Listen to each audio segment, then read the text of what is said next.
ফুল ছেঁড়া ভালো নয়। গাছেই ফুলকে খুব সুন্দর মানায়। আপনি যদি ফুল ছিঁড়েই যদি ফেলেন, তাহলে কষ্ট করে ফুলদানিতে সাজিয়ে রাখেন। অন্তত সুগন্ধিত পাবেন, ভালো লাগবে।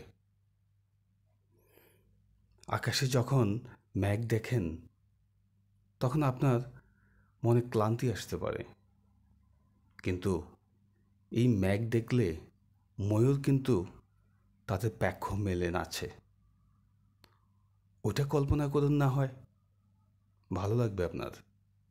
আবার বৃষ্টি শেষে কিন্তু কখনো কখনো রংধনু আসে, ওইটাও তো ভালো লাগার তৈরি করতে পারে। এই জন্য যেটা বলবো, পরিস্থিতি কোনোটাই কিন্তু খারাপ নয়। যদি সাজিয়ে নিতে পারেন, প্রত্যেকটা পরিস্থিতি কিন্তু আপনার অনুকূলে কাজ করবে।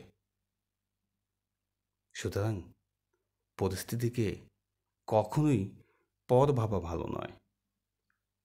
পরিস্থিতি আপনাকে শিখিয়ে দিবে কিভাবে পরিবর্তিত পরিস্থিতিতে মানিয়ে নিতে হয়।